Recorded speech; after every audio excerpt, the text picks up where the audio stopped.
This is Sean with Voices of Racing. We're here at the Indianapolis Motor Speedway in front of the museum. I'm with a legend of authors that's written books about legends, and this gentleman right here is Denny Miller, and the book you have right here that you wrote is Eddie Sachs, the Clown Prince. How you doing today? I'm doing Saxational just like Eddie Sachs would do and everything. Thanks for having me out here. And what better place in the whole world than the Indianapolis Motor Speedway?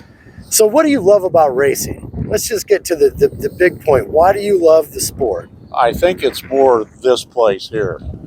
I live very close to Long Beach where they run Long Beach Grand Prix. I've never been there. It's more just Indy. And it's the equivalent of Christmas morning for me. So how did you end up determining you wanted to write the life of Eddie Sachs? Where was your real dedication to him?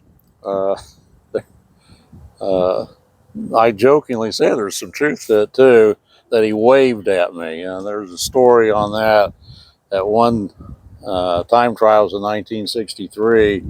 During that period of time when they shut down the track after morning practice and before qualifying began, the bands parade themselves, and the Gordon Pipers, the bagpipers, were marching down the straightaway to Scotland the Brave, and Sachs was waving at everyone and acting as if he was doing waving an imaginary baton.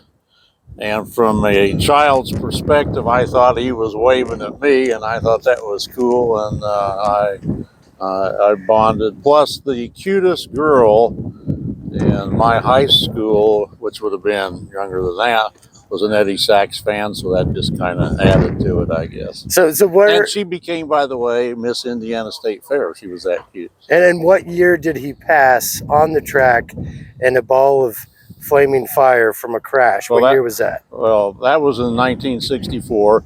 And Sachs would always say, and you see on the back, if you can't win, be spectacular. He was the most colorful, zany person easily.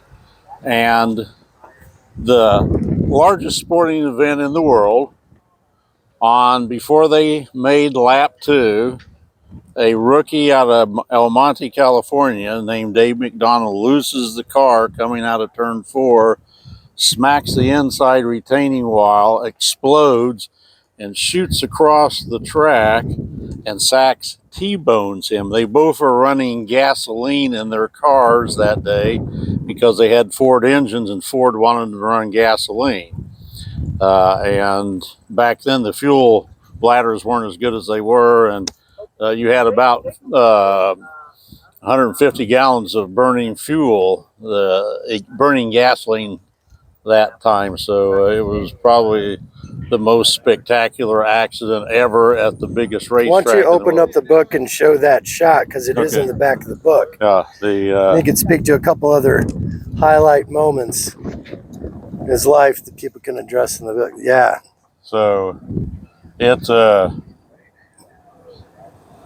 never was there any accident quite like this. Now at Le Mans, when they had the tragedy in '83 were killed, that was certainly more spectacular in death. But from the fire aspect and everything, it was. But the irony, though, Sean, look at this. The night before, in the Indianapolis News, they ran this full-page ad by Marathon, a local gasoline company. It was their first time they were ever coming to Indy. And it says, keep your eyes on Eddie Sachs. He's running with 8 gas tanks, and they're all filled with Marathon. And it turned out to be the most prophetic ad ever done. And I don't think Marathon came back for a while after that. He was also driving, though, the American Red Ball Special, and they so chose to honor Eddie by returning, and 2 years later, Graham Hill wins the Indianapolis 500 in the American Red Ball Special. Well, we also did your life story.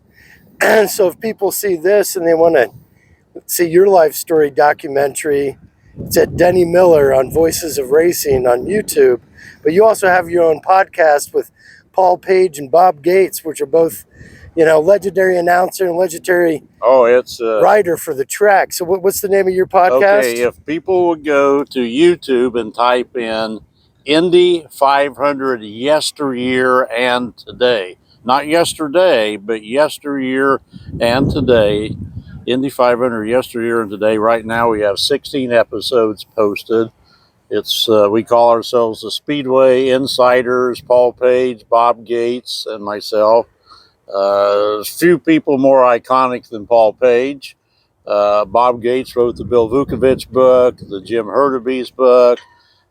He's one of the big players in IRMA. It's a great group, and a lot of times we'll have a celebrity guest as well. So all you people tune in. Don't give us a thumbs down or anything, but enjoy it. The real hardcore racing fan, they think it's just a fantastic show, and I invite you to take a look at it and hit the subscribe button. Okay.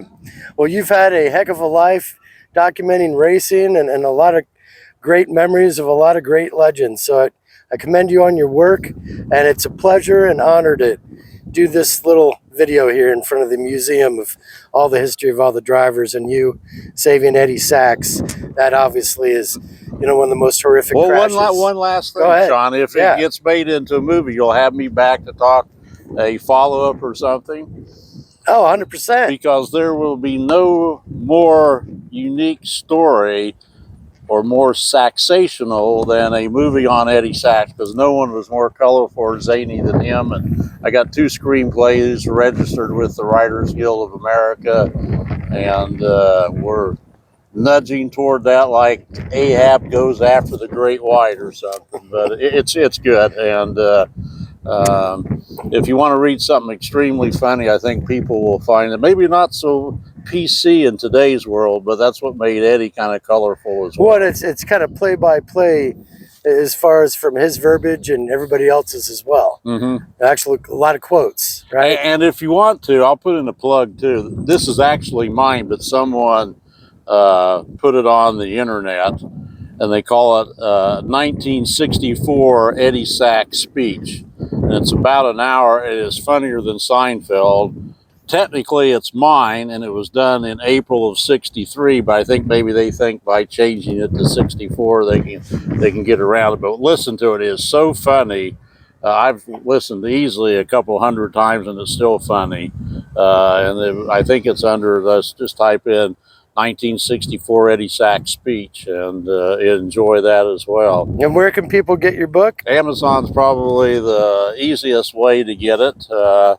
And if you're close to my neck of the woods in Redondo Beach, in the Glendale Burbank area, is probably one of the best auto racing bookstores called Auto Books. Go in and say hi to Tina. It's just a fantastic bookstore.